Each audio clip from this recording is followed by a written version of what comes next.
All right, so now that we've got more extension in the front end, we got to make sure that the shock is going to extend and compress with our more travel. We don't want the shock to bottom out on compression or rebound before the suspension does, because that would defeat the purpose. If the shock was, you know, we got our rebound going up, and if the shock bottomed out before the suspension did, you know, that would just be like shooting ourselves in the foot. But so what I've done is I put some blocks under here.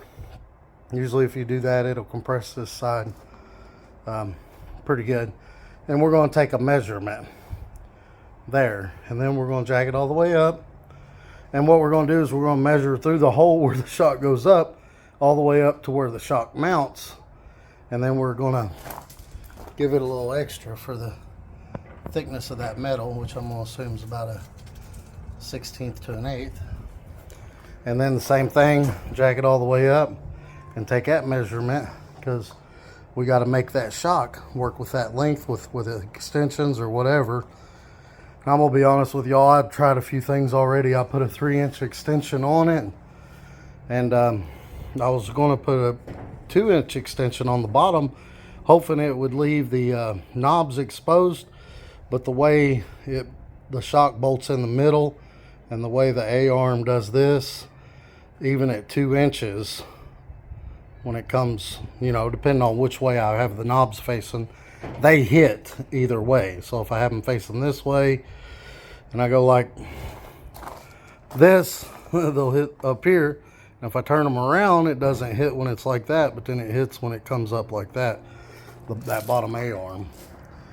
So that ain't gonna work. So I'm gonna have to figure out a way to cut the stud off the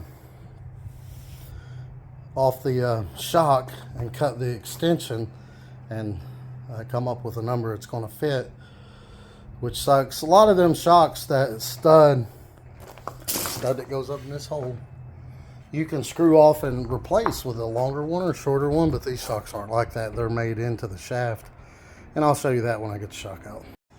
So this is as far as this will compress, because it's hitting that bump stop. See, stick it up in that hole all the way to the top and take a measurement. I think we're all the way up right there.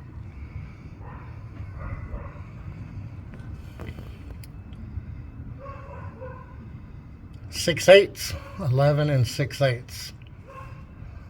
Let's go with that.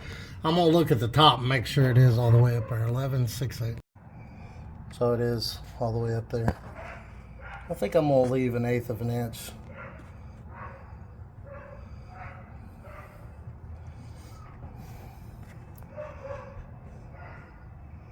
Yeah, let's just say 11 and 6/8, 3/8, 3/4. Was it 3/4? Yeah, 6/8 would be 3/4. 11 and 3/4. All right, sorry about the glare. With it all the way up, it's 15 and 3/8. I forgot to take the camera with me.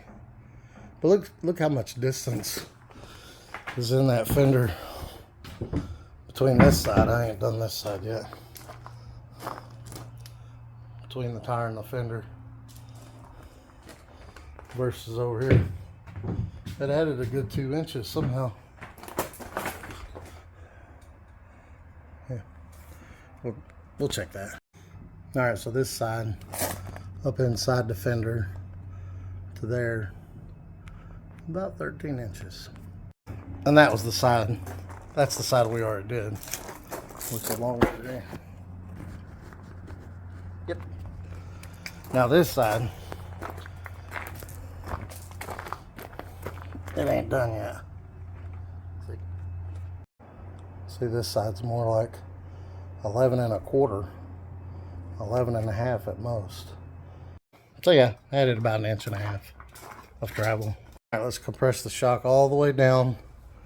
It'll go down further than that. I just got to hold it down and measure from the bottom of that up to the top of this and see where it's at.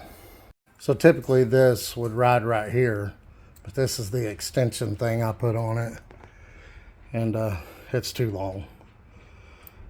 But I'm gonna get an idea how far I gotta cut it down. All right, so with the extension on there and this pushed all the way in, from here to there, I got 12 and 7/16, and we need 11 and 3/4. Let's extend it and see what we got. All right, there it is extended, and we got 17 and 7/16. So I converted it to decimal just because it makes it easier. The top is the shock, the bottom is what we need.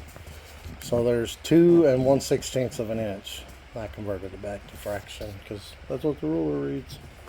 Now over here we only needed 11/16 of an inch. But now we need to leave more compression. So I added a 1/2 inch back to it, which is 1 3/16. And I think, just for a happy medium, this is actually what I had got before when I was doing some measuring, when I was doing measuring earlier, just off the shock itself, but I wanted to make sure my numbers were correct. So we need 1 3/8 taken off of this.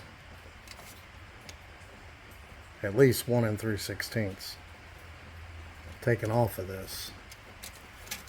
So we need to figure out how we can do that. So I'm gonna go ahead and get a measurement here. So we started with 2 3/4. That's where it's at before. I'm just gonna go off that. 2 3/4. So actually I'm gonna take off 1.5 inches. If we take off 1.5 inches, that'll give us 3/4 of compression, and that'll still give us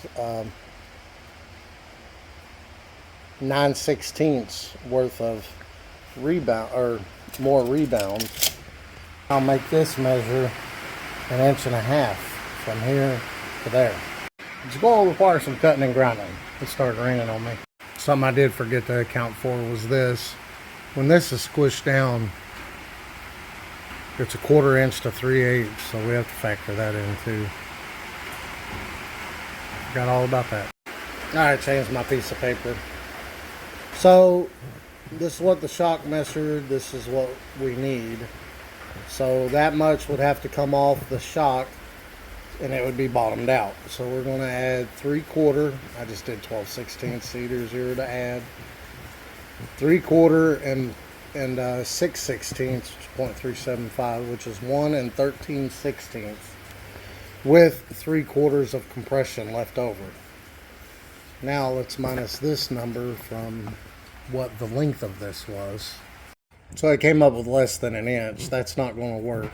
So let's add back 1/4 inch and give us 1/2 inch of compression left over, which gives us 1 3/8.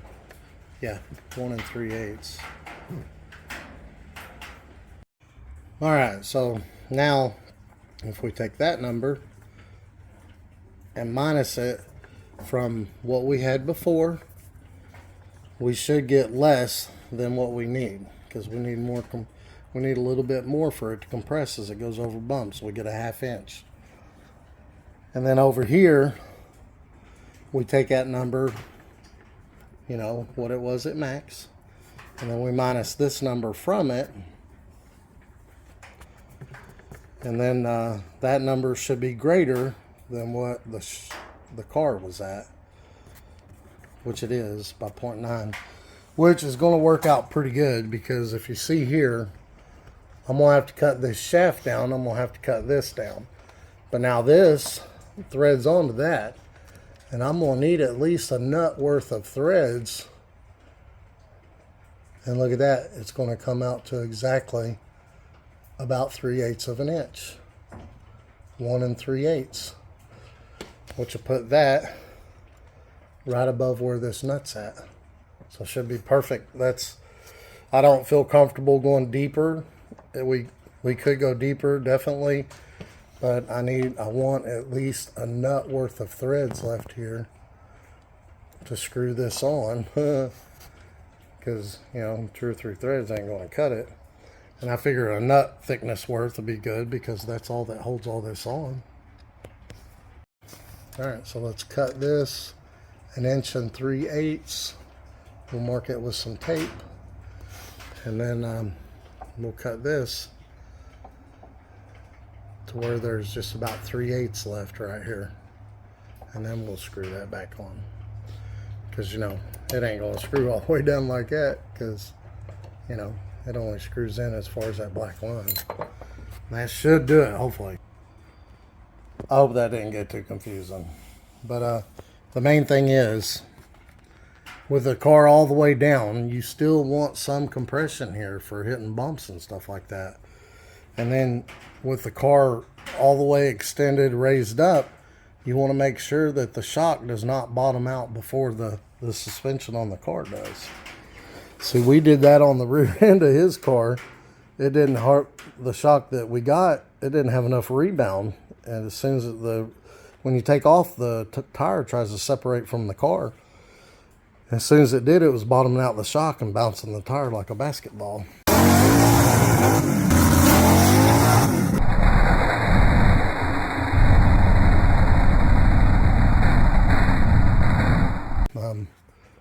And then, so we had to put an extension on that one too. That's what that red thing is.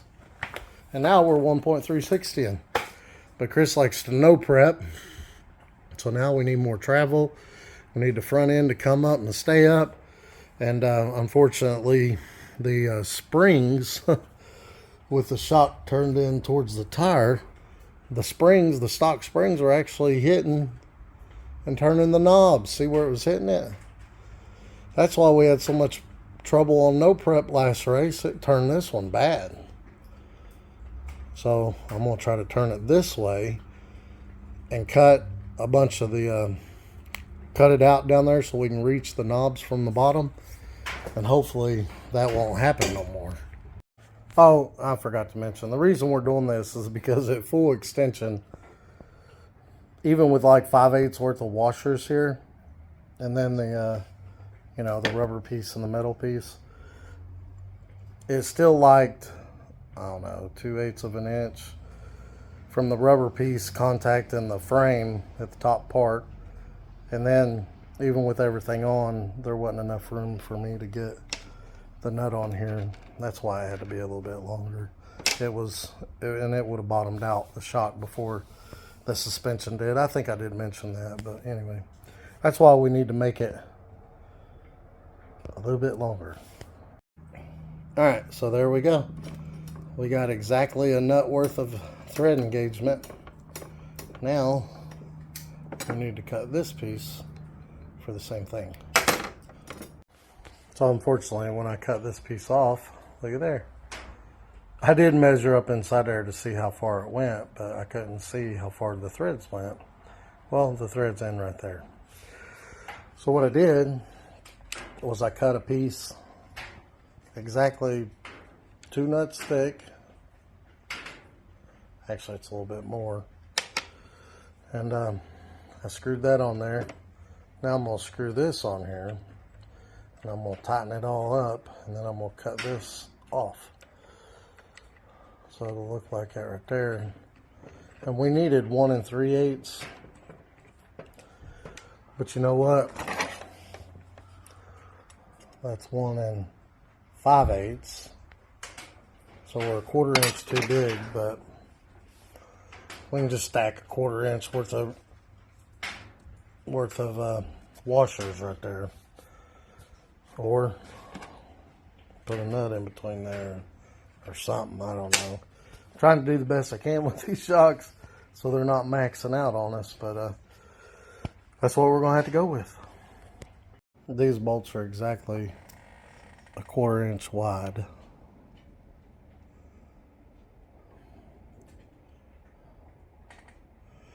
So I'm gonna put that between the shock and the lower control arm. Drop it down, and that'll give us our 3 and 5 or 1 3/8. Yeah, where I wanted it. All right. So tomorrow, when I got some light, we're gonna cut out this area right here on both sides. We're going to turn the tops towards the motor, because you'll notice over here the knobs are right here. Well, there's the spring. Over here the knobs are right there, and there's the spring. There's more room. I've seen some people cut it out back here so they can reach it. I don't know. We're just gonna cut it out right through here. I think once you can actually, you gotta think that's gonna be down about that far. Where's one of them nuts at?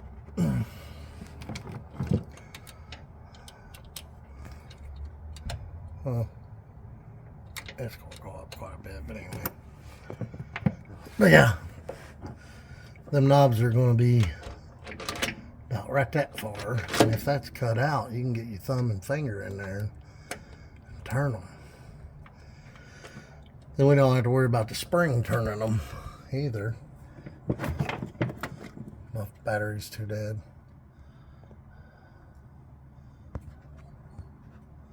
Yeah, see, the spring's way far away from up here. The spring was right on top of them.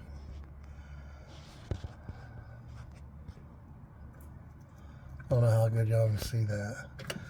The battery on my phone is too dead. So tomorrow, take this out, cut these out, put it back in with one bolt right here. I'm gonna get some grade 8 bolts. Actually, yeah, I'm gonna get some grade 8 bolts, the correct length. And put one nut here, one of these nuts here and there. And that should be good. Then we have to do the other side. But yeah. I'll show y'all what it looks like when we get it cut out. Alright. I'm gonna cut these off about right there. But I just took the this right here with one of these bits on it, and enlarge that out. Just like it right there.